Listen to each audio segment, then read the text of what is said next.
Hey guys, tonight we're peeling back the stiff linen veil on something you don't usually find in your high school history textbook.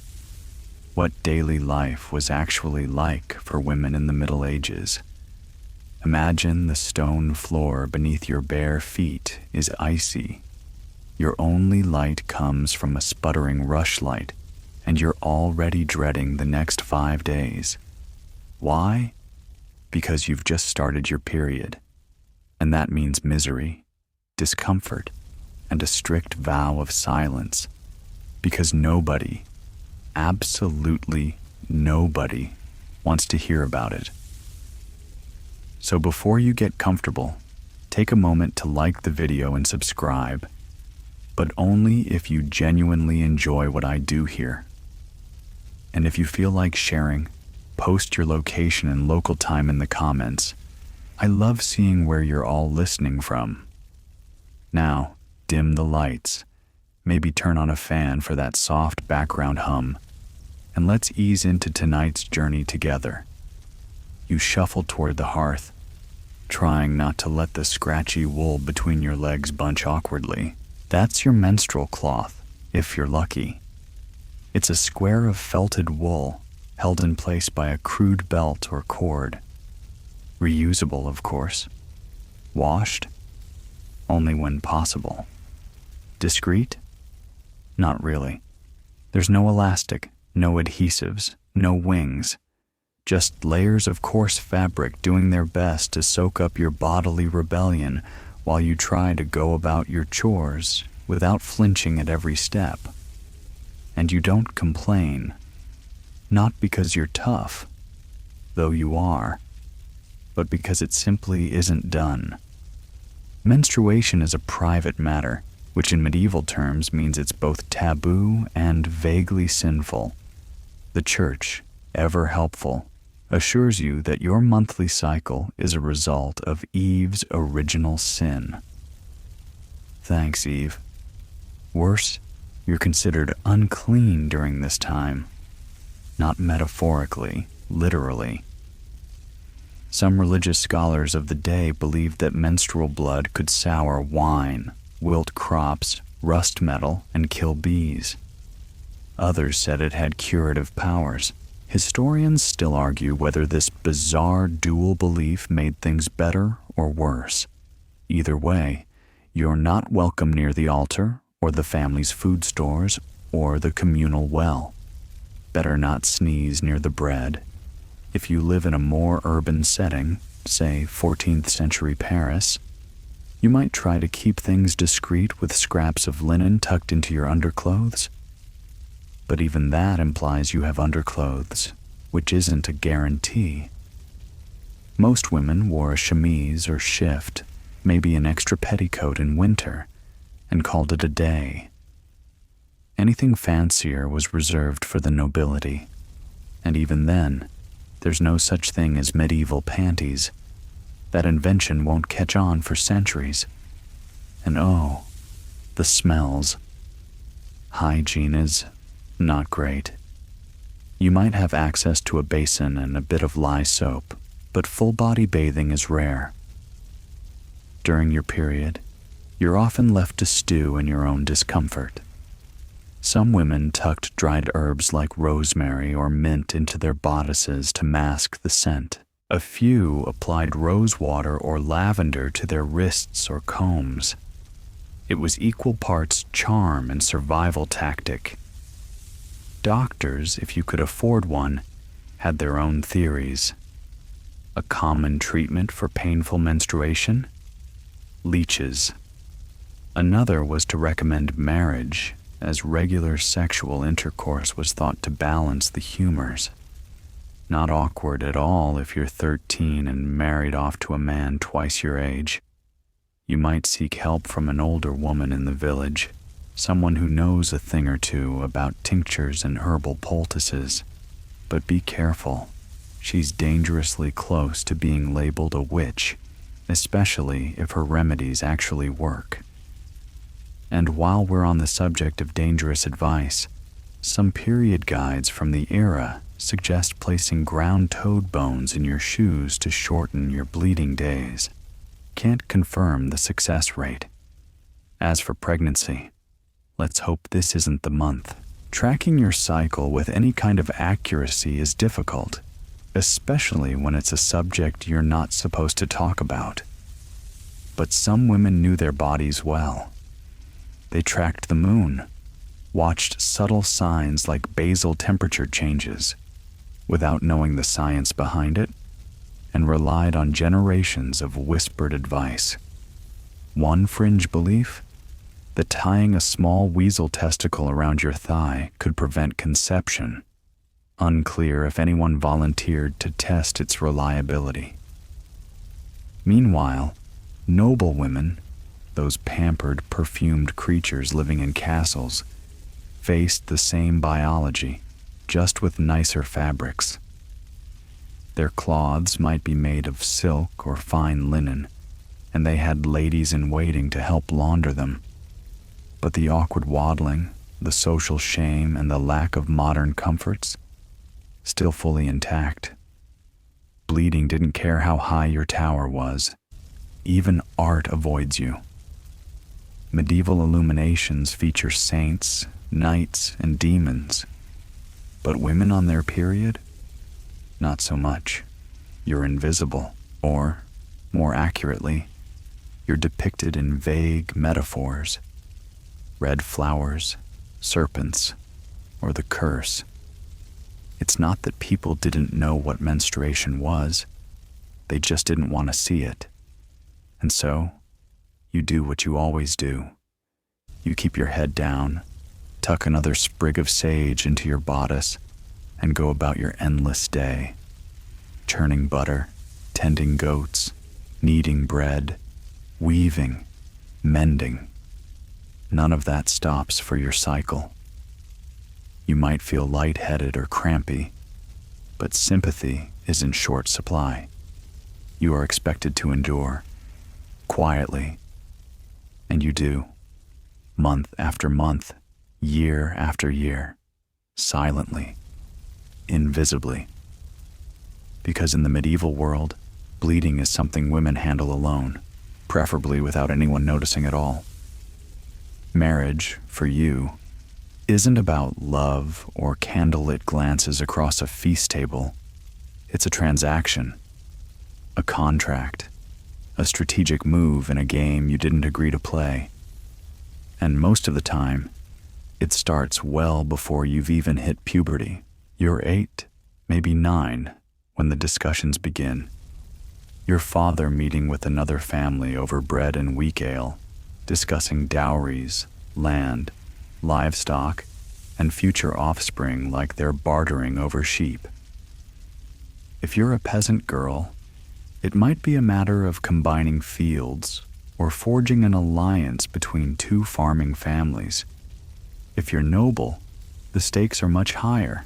A title, a claim, maybe even a fragile peace between warring houses. Either way, your opinion is somewhere between irrelevant and laughable. By 12 or 13, you're promised, betrothed, taken.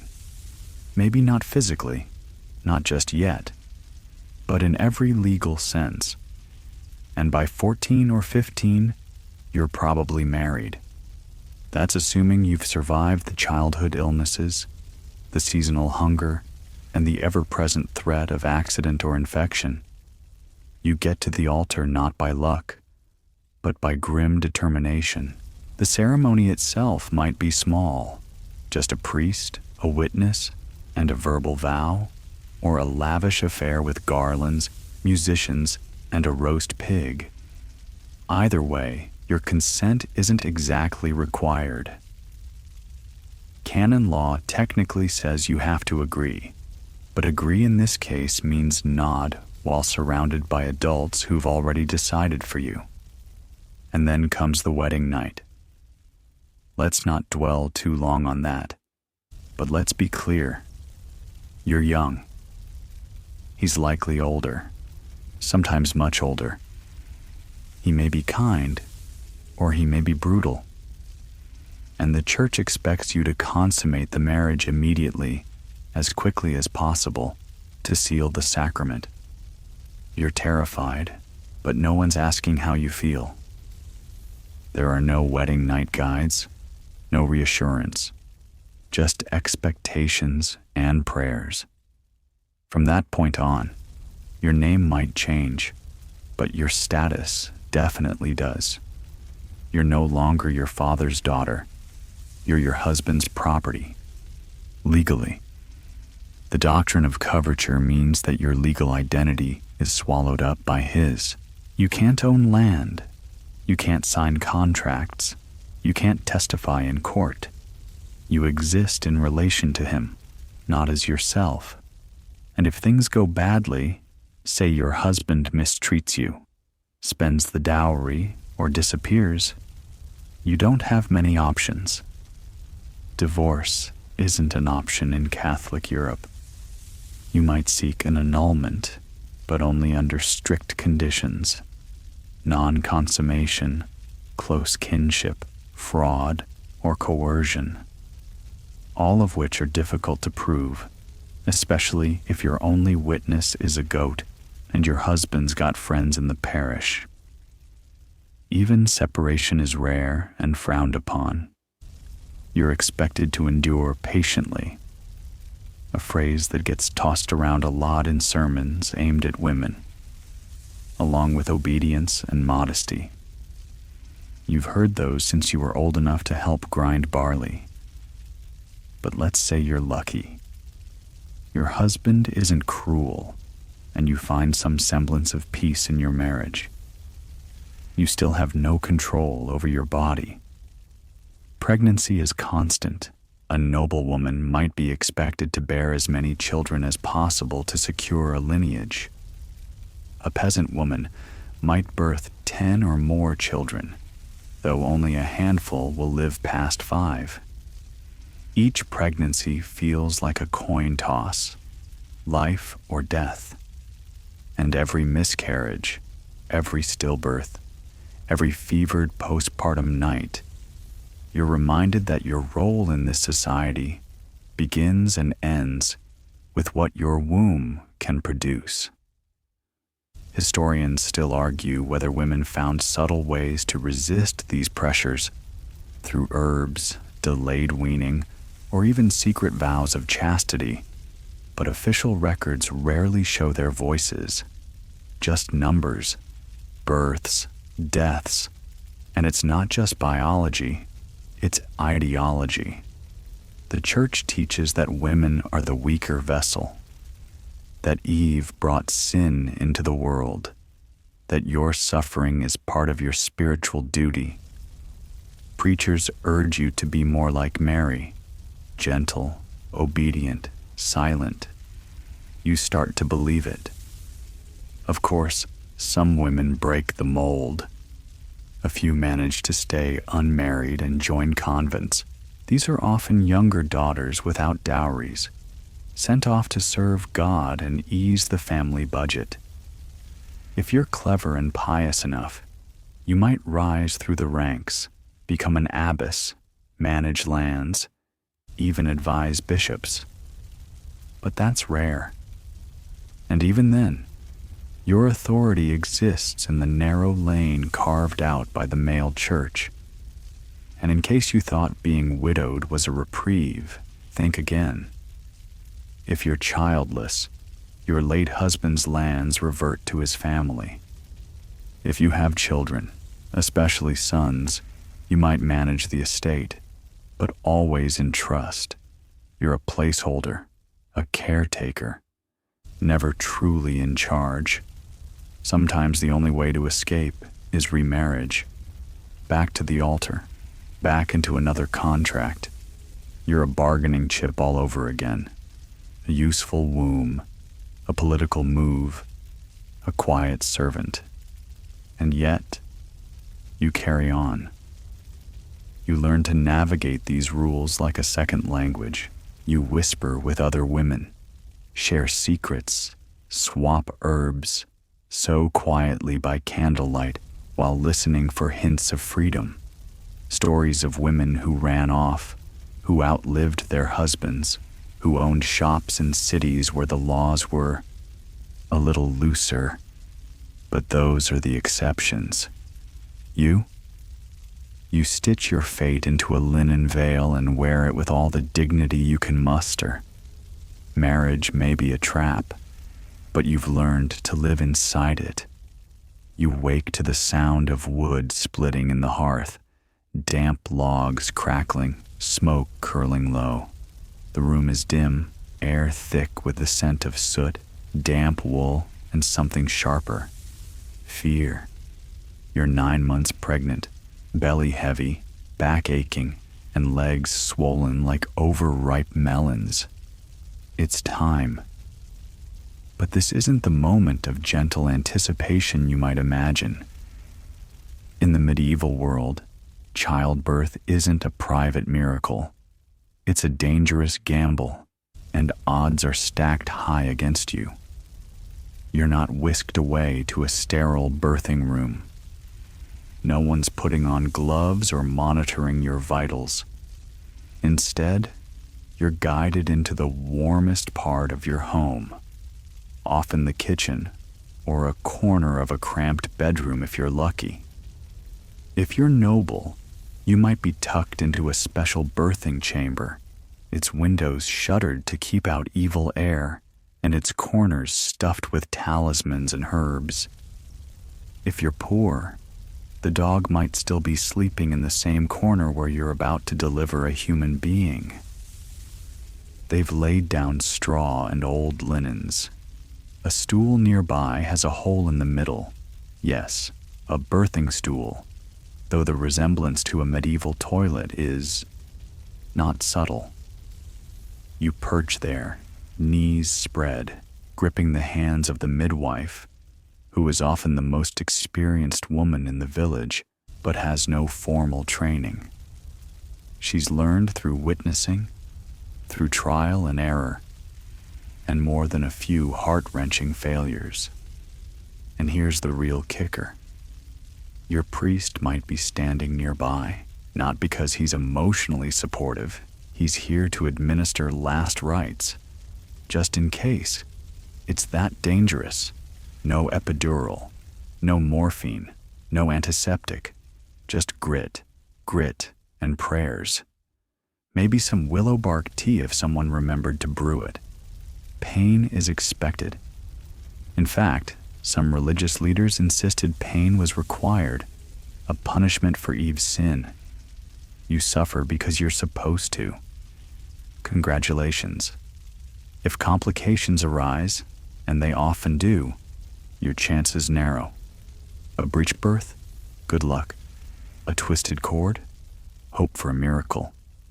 Even a long labor without progress can lead to death from exhaustion, hemorrhage, or infection. C-sections are virtually non-existent unless you're already dead, performed only to save the baby from a dying mother. That's the historical fact. It's chilling, but true. Midwives did their best with herbs and whispered charms. Some burned lavender or mugwort to relax you. Others massaged your belly with warm oil. A few had their own techniques, binding your feet, chanting old prayers, or placing iron knives under the bed to ward off spirits. Historians still argue whether these folk rituals genuinely comforted women or merely masked helplessness. And if your baby survives, if you survive, the work has only just begun. Newborns are fragile. You immediately swaddle the child in tight cloths, so tight they can't move their limbs. The belief is that this keeps the body straight and strong. Modern doctors would call it restrictive, even dangerous. But back then, it was common sense. Then comes baptism, within hours if possible. Infant mortality is so high, the church encourages immediate christening to avoid the child's soul drifting in limbo. If the priest can't arrive in time, the midwife might perform the ritual herself with whatever water's available. In one recorded case, it was beer. You're not resting. There's no postpartum leave. Within a day or two, you're expected to return to some light chores, maybe sewing or minding the fire. By a week, you're grinding grain again. And within 40 days, you must go through churching, a purification ritual for new mothers. You stand at the door of the church and wait to be welcomed back in, as if you've been temporarily unclean. Again. And what if the baby doesn't make it? Miscarriages and stillbirths are incredibly common. You grieve, yes, but quietly. There's no therapy, no support group. You bury the child and move on because there's no other choice. Maybe you name them. Maybe you don't. Some families feared naming babies too early would make their deaths harder to bear. If the baby lives, the burden doesn't ease, it shifts. You breastfeed constantly. Formula isn't a thing. Wet nurses exist, but they're mostly for noble women or those with multiple children. If you're poor, you nurse until the child is 2 or even 3. It's birth control, kind of. Extended breastfeeding can delay ovulation, something women likely noticed, even if they didn't understand the biology. You'll be pregnant again soon, maybe before your body is fully healed. And the cycle continues. For noble women, the trappings are fancier, but the stakes are just as deadly. A queen might be expected to produce a male heir as soon as possible. Failure isn't just personal, it's political. Some queens gave birth every year for a decade, only to watch half their children die before age 5. And if you failed to produce sons, you might be set aside, publicly shamed, or forced into a convent. And there are stories, quiet ones, of women who tried to resist, who drank herbal concoctions to end pregnancies, who faked miscarriages, who fled convents and lived disguised as men. Historians debate how widespread this was, but the whispers are there. Still, for the vast majority of women, childbirth wasn't a personal milestone. It was an ordeal, a test of endurance, a silent sacrifice performed over and over, often without thanks. And through it all, you remain. Alive, maybe. Scarred, likely, but still standing, because you have to. Your eyes open before dawn, not because you're rested, but because there's work to do, and no one else is going to do it. The fire has long since gone out, so your first task is to coax life from cold embers or trudge outside to fetch more wood. The ground is damp, the air bites, and your shift clings to you from yesterday's sweat. Welcome to another glorious day of medieval womanhood. Spoiler: it's not a vacation. Work for a medieval woman is not optional. It's not even seasonal. It's eternal. From the moment you can carry a bucket without falling into it, your day is packed tighter than a well-wound spindle. Chores aren't just chores. They're the infrastructure of survival. Without your hands, the family goes hungry, naked, or both. Let's start with food. You grind grain by hand using a quern stone. 2 flat, heavy discs you turn round and round until your arms burn. It's slow, loud, and dusty. Flour gets everywhere. Then there's kneading bread, milking the goats, collecting eggs, scrubbing pots, picking herbs, boiling porridge, and making sure nobody accidentally eats something toxic. And remember, You're doing this while supervising 3 children under the age of 5, one of whom is always sticky. And that's just the morning. Laundry? Oh yes.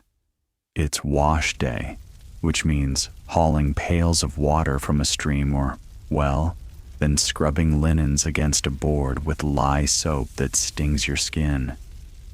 You beat garments with a wooden paddle, then rinse them in cold water until your hands go numb. If it's winter, you dry them by the hearth. If it's summer, the chickens walk all over them before they're fully dry. Spinning and weaving are constant companions. Your family needs cloth. And cloth doesn't come from a store. It comes from your blistered hands. You spin thread while walking, talking, watching the stew, even while nursing. Idle hands are frowned upon. A woman not spinning is either dead or doing something suspicious. And remember the garden. You manage that too. Growing leeks, cabbage, onions, and herbs. You prune, harvest, and preserve with salting or drying. If you're lucky, you own a pig or a cow. Guess who feeds it? You do. And if it escapes into the neighbor's field, you go get it, while apologizing profusely and offering some eggs as a peace offering. Even noble women don't escape this loop of endless toil. Sure, you're not feeding pigs, but you're supervising a small army of servants and managing the estate accounts. That means keeping tabs on grain stores, wool output, tenant rents, and household expenditures. And all of this is done by candlelight, in Latin, using parchment you can't afford to mess up. Women in castles might be literate, but literacy doesn't make the work vanish. It just changes its shape. Historians still argue whether noble women had more freedom or just a fancier cage. Some abbesses ran entire abbeys.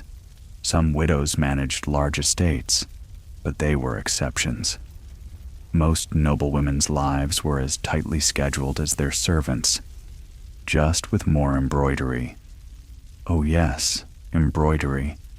It's not just a hobby, it's duty. You might be tasked with creating altar cloths, vestments for the priest, or a tapestry depicting your husband's favorite hunting hound. You sew by dim light, counting each stitch while trying not to stab yourself. If you do bleed, you pray it doesn't stain the fabric. You don't stop working just because you're ill. There's no paid leave, no quiet rest under a fluffy duvet. A headache means you work slower. A fever means you delegate if you can. But usually, you just sweat it out. Life doesn't pause for your convenience. And speaking of delegation, don't expect much help from the menfolk. Husbands, brothers, and fathers have their own heavy burdens: plowing, carpentry, defense, and guild work. But domestic labor is still seen as women's work. If you need help, you turn to your daughters.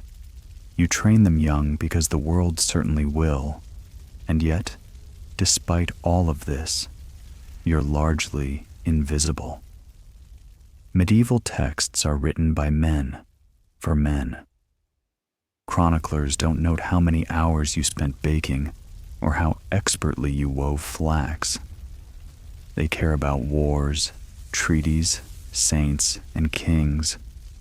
You could be the hardest working soul in the village and still go unnamed in history. But you weren't entirely without agency. In some towns, women ran ale houses or sold cheese in the market. Widows occasionally inherited shops or workshops. Midwives held informal authority over life and death. Some women were even part of guilds, as spinners, weavers, bakers, or cloth dyers. You had skill, and sometimes that meant income, But legally, it all depended on your husband's status. You were only as independent as he allowed. One quirky fact: in some medieval towns, you could be fined for being a scold, a woman who complained too loudly. Imagine being exhausted, overworked, and punished for daring to grumble. Some punishments included public shaming or a stint in the ducking stool, a literal contraption for dunking women in cold water. Charming. And yet, you endure, with humor, with quiet resilience, with whispered songs while stirring soup. You shared tips with your neighbors: how to coax stubborn yeast, how to keep mice out of the grain, how to catch lice using rosemary smoke. These are survival strategies and cultural memory passed down in gossip, in lullabies, in the rhythmic clatter of looms. You may be unseen by the scribes, but you are the beating heart of medieval daily life. Without you, nothing gets done. You tighten your veil, tucking stray hairs behind your ears, and step into the village square. It's market day, but you don't come here just to buy onions or gossip. You come to be seen, but only in the right way. Every move you make is watched, judged, and weighed, not by hidden cameras, but by something more omnipresent: medieval society. And for women, visibility is a delicate and dangerous thing. From the moment you're married, sometimes even before, you're expected to vanish in a way. Not physically, but legally. You stop existing as an individual. You're now wife of so-and-so, absorbed into your husband's legal identity like a sugar cube into hot broth. Under the system of coverture, you can't sign contracts, appear in court, or own property in your own name. Your name disappears from documents. Your voice disappears from decisions. And yet, you're still expected to follow 1,000 unwritten rules about where you can go, how you dress, who you speak to. The veil isn't just a fashion statement. It's a signal of modesty, piety, and submission. Letting your hair down in public isn't just a faux pas. It's practically a scandal. Hair is seductive, you see, and in medieval logic, your loose braid might single-handedly lead a monk into temptation. Best not risk it. If you're wealthy, the expectations tighten even further. Your movements are monitored. You don't travel alone. You rarely leave your household without a servant or male escort. You have status, but you're also a symbol of family honor, of lineage, of purity. A noblewoman caught gossiping in the wrong place or showing too much ankle could destroy a carefully arranged alliance. Meanwhile, if you're poor, invisibility takes on a different shape. You're anonymous, forgettable, replaceable. If your husband dies and you don't have sons, you might lose your home. If you're unmarried and pregnant, you're a scandal. If you're widowed and outspoken, you're a threat. People whisper, and those whispers stick. Sometimes, the only way to escape this shadow status is through the church. If you become a nun, you shed the label of wife or mother and take on a new one, bride of Christ. You gain a certain legal standing, especially if you rise within the convent. But even there, you're still constrained. Your movements, your speech, your role. You exist in a cloister, both protected and contained. Historians still argue whether the convent offered women true autonomy or just a quieter form of control. Some abbesses wielded significant influence. Others lived lives of dull obedience, writing nothing, leaving no trace. But at least inside the walls, you didn't need to fear pregnancy or courtship or the prying eyes of the town. And then there's the law, always eager to remind you of your place. Did your husband beat you?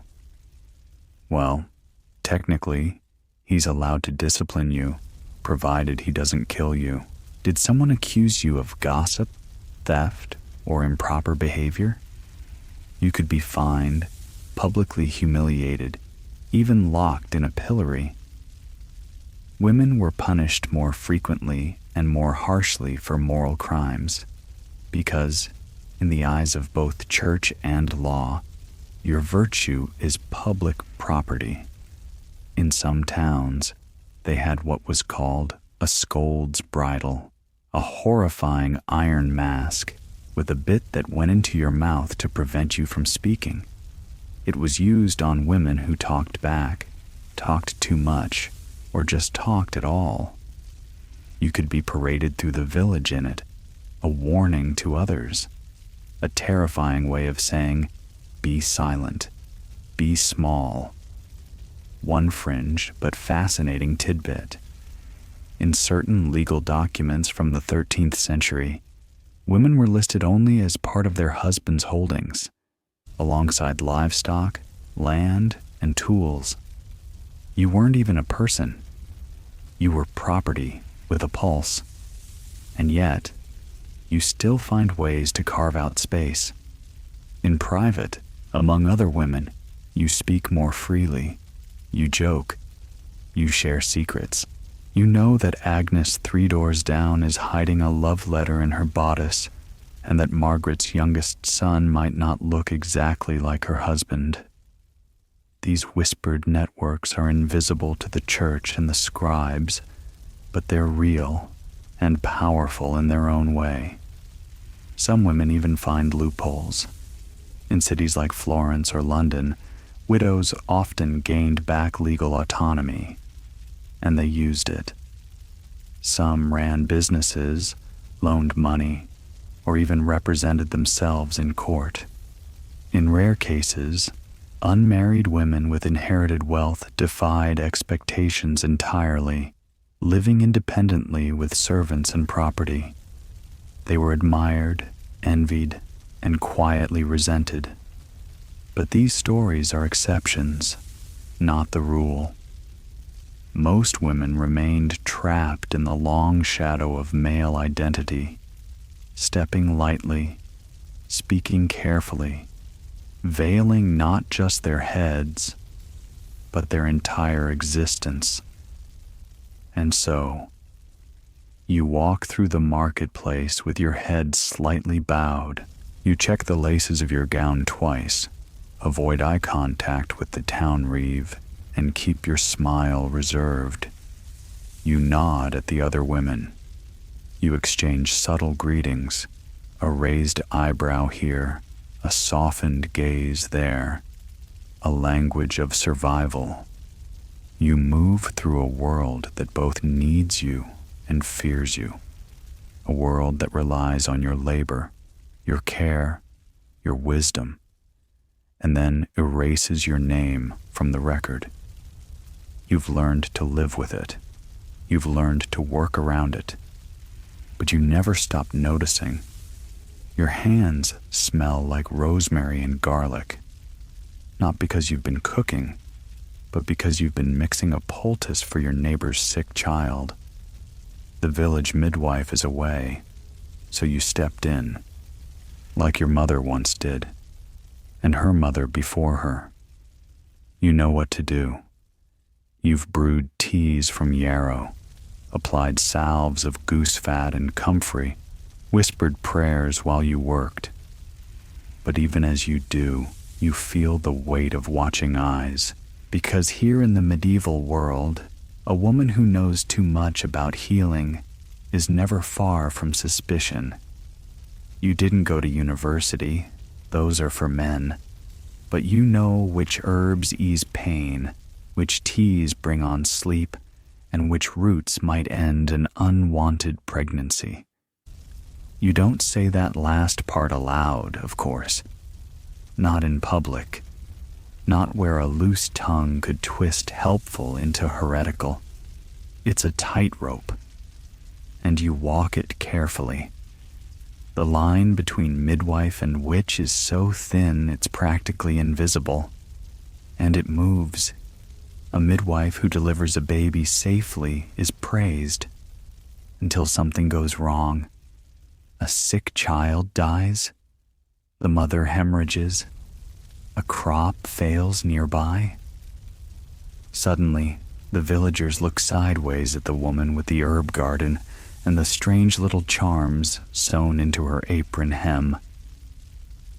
You might have done everything right, but one whispered accusation is all it takes. And the church doesn't need much more than gossip to act. Accusations of witchcraft surge particularly in times of crisis. Plague, famine, war. When the world doesn't make sense, people want a scapegoat. And guess who's first on the list? A poor, older woman who lives alone and owns a black cat. Or a healer whose remedies worked a little too well. Or a widow who talks too confidently. One of the stranger recorded signs of a witch, knowing when storms are coming. That's right. If you can read the weather by watching the sky or your rheumatic joints, congratulations. You might be in league with the devil. Historians still argue whether these accusations were rooted more in religious fear or social control. But the result was the same: persecution. Torture was common. They'd look for a witch's mark, a mole, a scar, even a freckle. Prick it with a needle. If you didn't bleed or didn't flinch, that was proof. They'd dunk you in cold water. If you floated, guilty. If you sank, well, at least you drowned innocently. And don't think noble women were safe. One minute you're brewing herbal wine for a headache. The next, you're under investigation for poisoning your husband. Wealth didn't always protect you. It sometimes made you more suspect. Especially if you were clever. Especially if you had influence. Ironically, the same church that warns against witchcraft relies heavily on midwives and healers. After all, priests can't deliver babies or treat fevers. So there's this unspoken truce. They need you, but they never trust you. You know better than to challenge it openly. So you use coded language. You call your strongest tincture a moon tea. You slip protective charms into baby cradles and say they're for blessings. You give advice only when asked and only when others are present, just in case. And if someone asks you directly, "Did you save that baby's life?"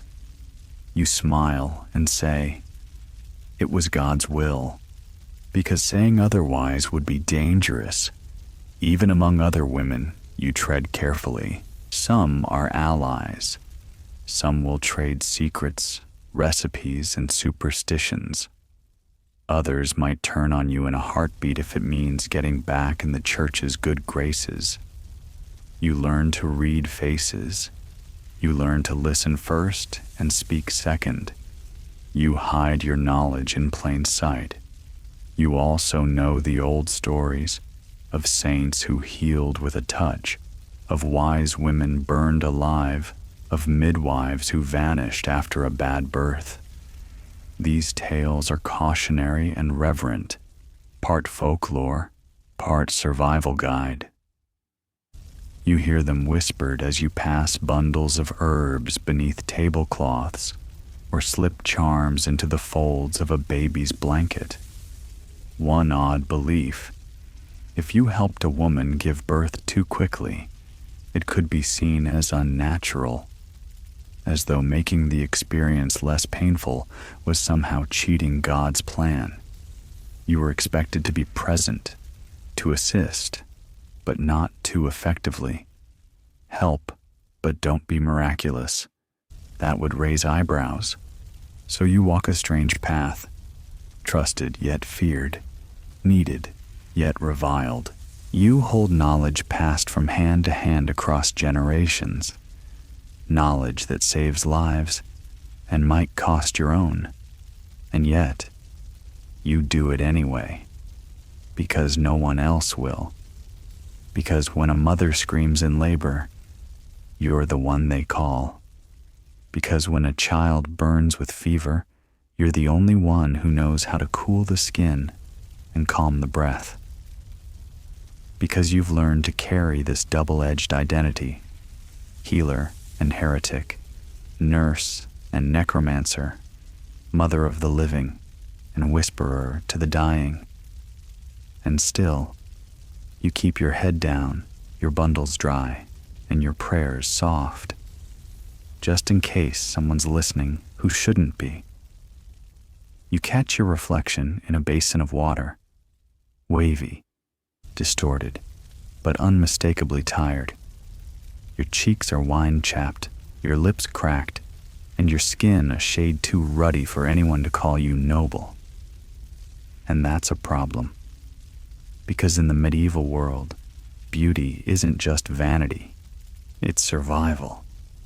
And for women, beauty standards come with a price. Often a literal one, sometimes a fatal one. Pale skin is everything. Pale means you don't work in the sun.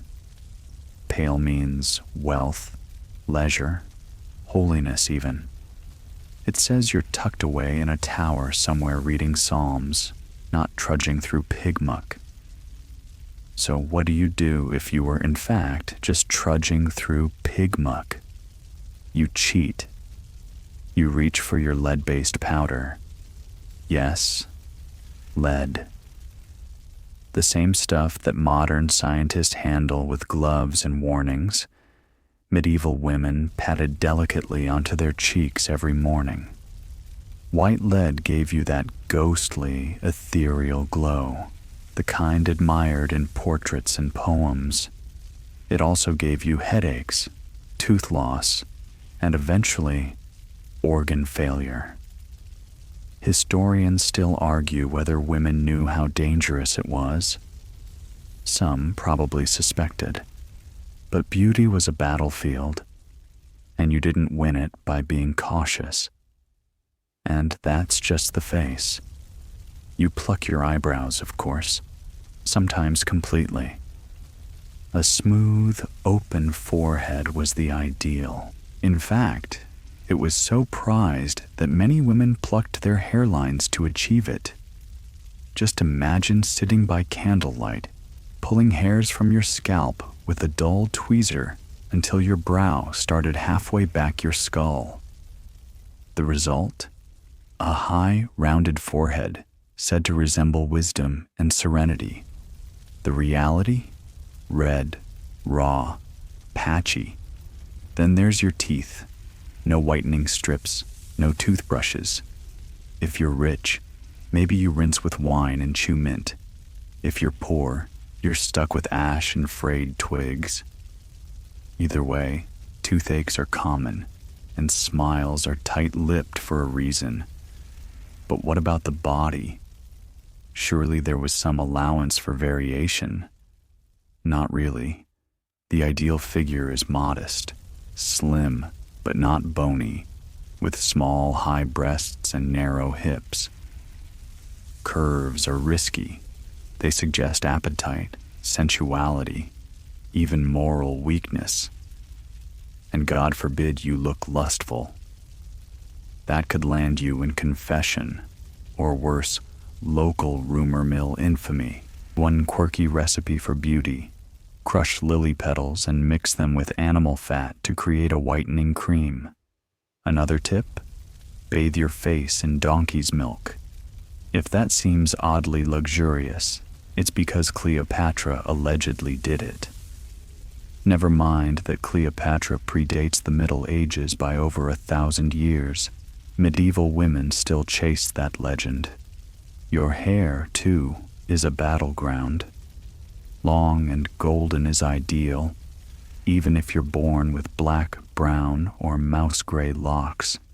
So you soak it in lye, or rinse it with saffron and stale urine, hoping to coax out something closer to gold. The results vary. The damage is universal. And forget about shampoo. Your best bet is boiled herbs and a stiff comb. But remember, you're not supposed to look like you're trying. Modesty is key. Beauty must appear natural, even if it takes 2 hours, 3 concoctions, and a mild case of poisoning to achieve. It's a performance, a delicate dance between allure and piety. And that piety, it judges you constantly. The church warns against vanity. Beauty is fine if it's a gift from God, but altering your appearance? That's suspicious. That's pride. That's Eve reapplying lipstick before she bites the apple. Preachers often cited the story of Jezebel, painted face, doomed soul, as a warning. Yet noble women still rouge their cheeks with crushed roses or sheep's blood, carefully, quietly. If you're unmarried, the pressure is even worse. Your looks are your resume. Your bridal dowry might win you a husband, but your face seals the deal. You're judged, ranked, inspected by matchmakers, priests, mothers-in-law-to-be. A wart in the wrong place, an uneven jaw. You might be labeled unlucky, unhealthy, or touched by sin. Some girls wear charms to counter this. A silver mirror etched with prayers, a ribbon soaked in moon water.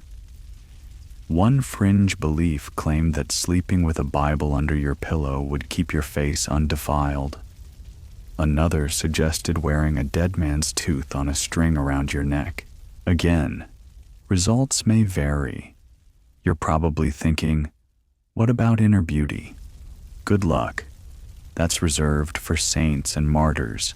You, the average medieval woman, are expected to be outwardly presentable, inwardly modest, and constantly self-policing. Even your scent must be curated.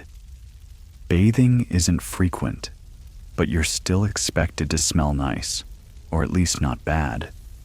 So you dab on rosewater or vinegar infused with cloves. You sew dried lavender into your sleeves. You chew parsley and fennel seeds before speaking. Your armpits, however, are on their own.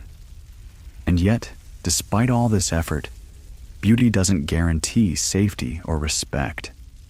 A beautiful woman is envied, desired, suspected. If you draw too much attention, it's your fault.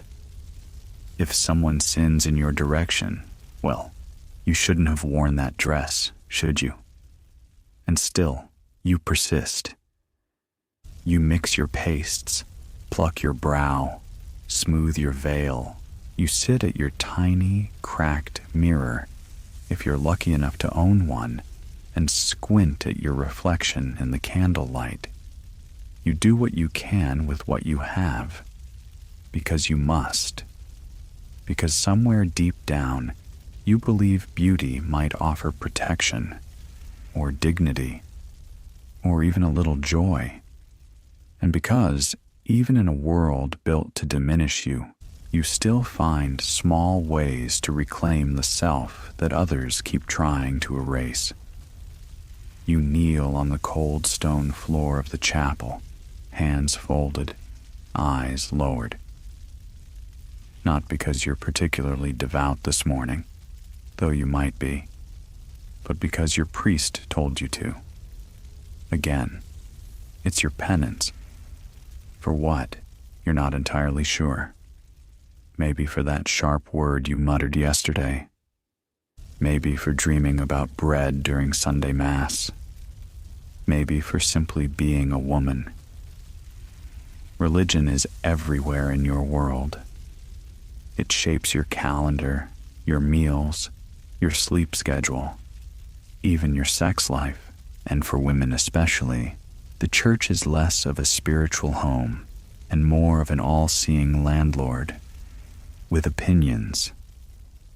You're taught from girlhood that Eve's mistake cursed your entire gender, that your body is the gateway to sin, that modesty is not just a virtue, but your primary defense against damnation. So you walk with your eyes downcast, you cover your hair, and you listen as your confessor asks whether you've been pure in thought and deed. It's a weekly reminder that someone, somewhere, is always watching. One curious practice? The sin chair. In some monasteries, priests recorded local women's sins in elaborate ledgers, noting who confessed what and when. Gossip, impure dreams, refusing your husband's advances. Nothing was too small or too personal. Historians still debate whether this was a sincere effort to save souls or an early form of behavioral control. But for you, the effect is the same. You live carefully. Sex is especially complicated. The church has rules. So many rules. Sex is permitted only within marriage, only for procreation, only in missionary position, and only without too much enthusiasm. Passion is suspicious. Enjoyment is a red flag.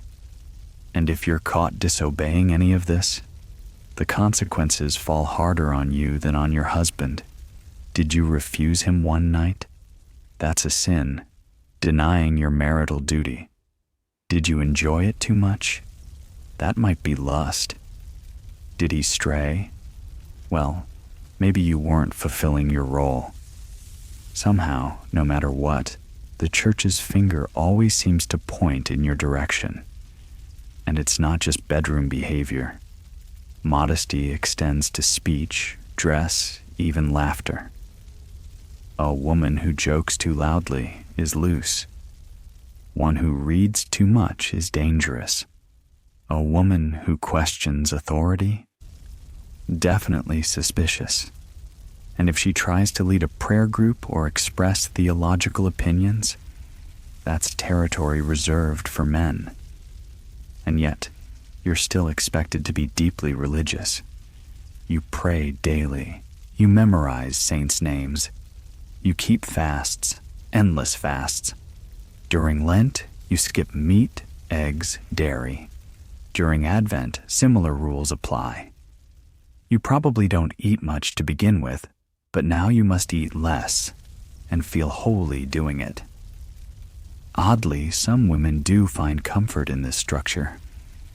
The church offers a sense of order in a world full of chaos.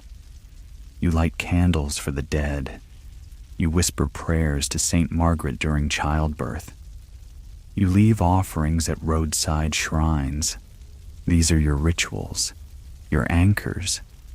Still, the confessional looms. Once a week, or whenever the priest sees fit, you shuffle in and list your moral inventory. Did you speak back? Did you covet your neighbor's cow? Did you think an impure thought while spinning wool? The priest nods solemnly, then assigns penance, usually prayers, sometimes acts of service, occasionally fasting. You thank him, you leave, you feel watched, and it doesn't stop at confession. The parish priest might visit your home to check in. He'll ask whether you're raising your children correctly, whether you're honoring your husband, whether you're keeping a tidy household.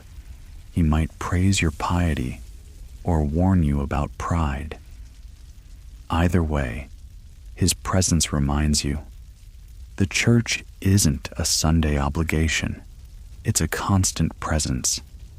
Even in death, the rules persist. Women were expected to die in grace, meaning confessed, shriven, and quiet. Too much wailing, undignified. Too little, suspicious.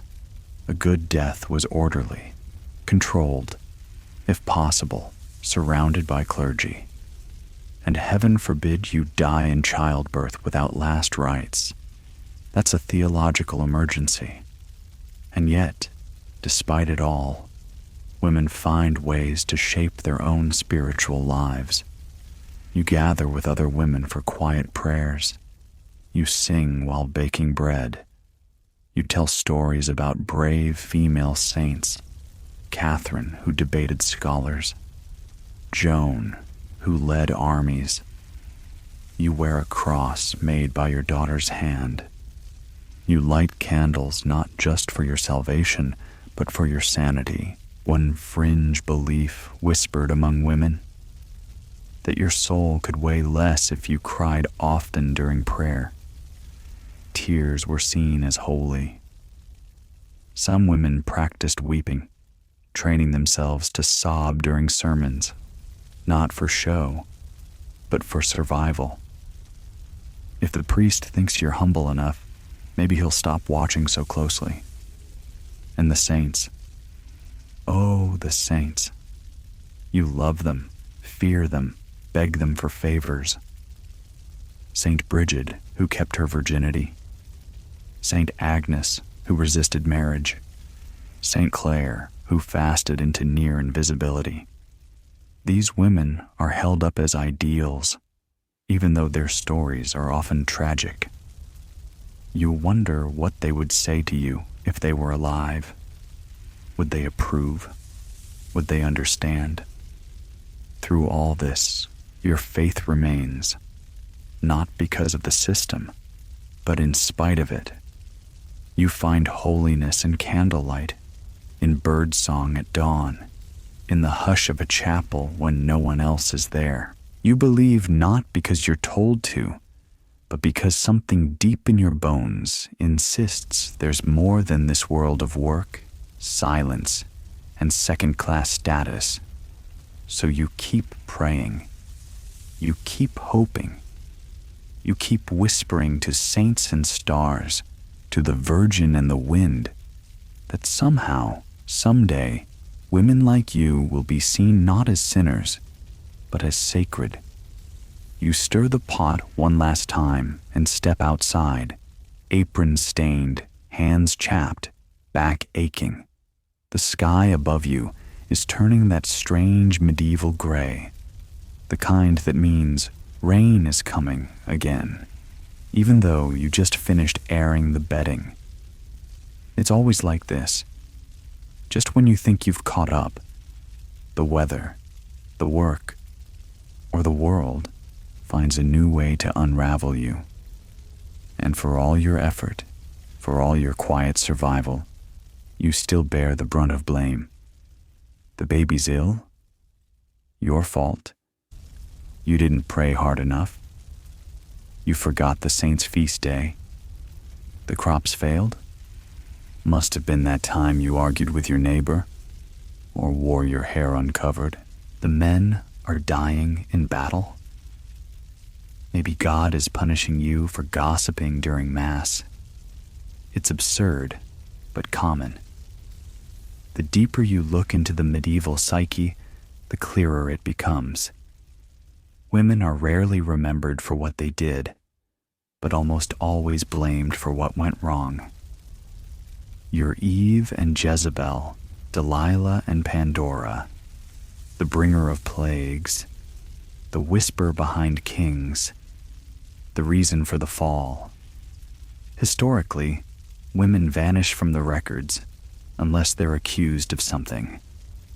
And when they are mentioned, it's often in passing, the wife of a certain woman, or she who stirred up trouble.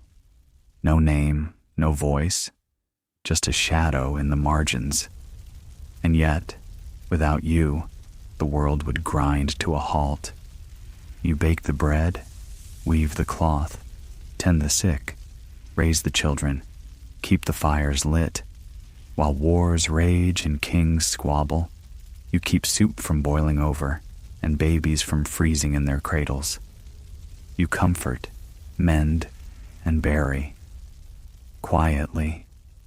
Some women try to write themselves into history, nuns who scribble in the margins of religious texts, poets who disguise their names, midwives who keep records in the backs of herbals.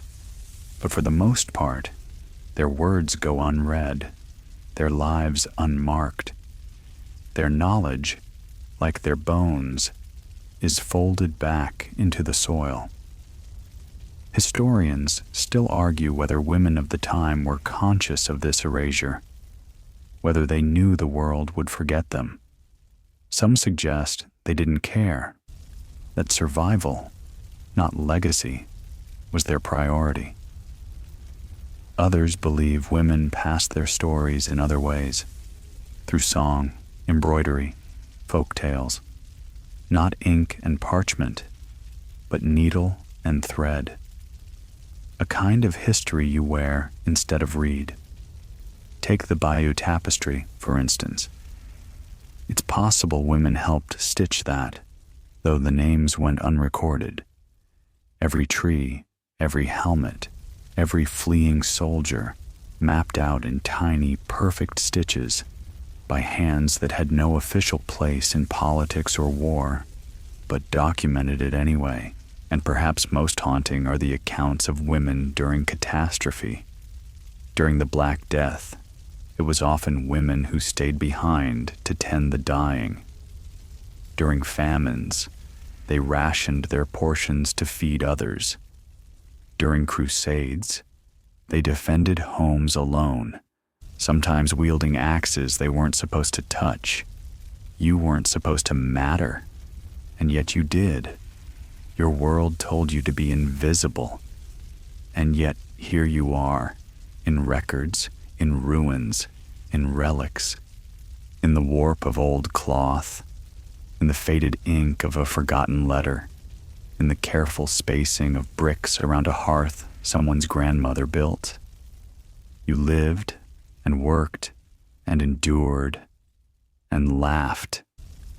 Yes, even laughed, while carrying burdens few songs were written about.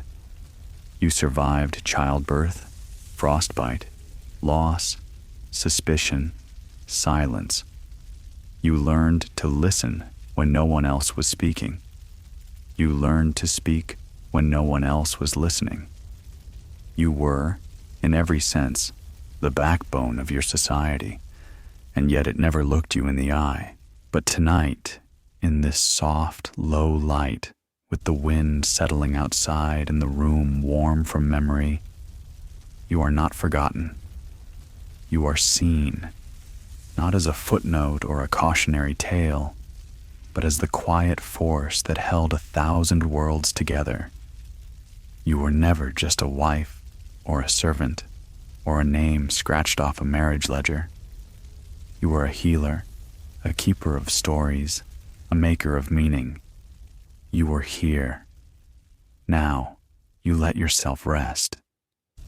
The sky has darkened fully outside, and the candle flickers lower and lower, casting soft, buttery shadows across the floor.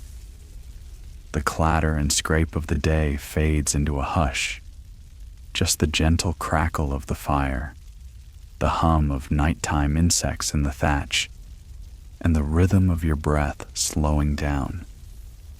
You close your eyes. Your apron is still dusted with flour. Your sleeves still smell faintly of rosemary and smoke, but your muscles ease into the wooden chair like they've been waiting all day for permission.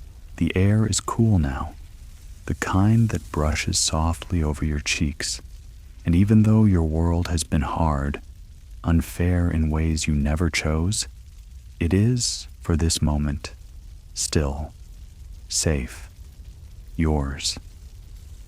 You think of the other women in the village doing the same, laying down combs, folding linens, telling one last story before sleep. You picture them drifting just as you are now, toward dreams stitched with memories, with old songs, with small moments that made you smile. You have done enough. You are enough. Let the questions wait. Let the world carry itself for once. Let the past settle like dust on a well-worn table. You are not forgotten. You are not alone. Sleep now.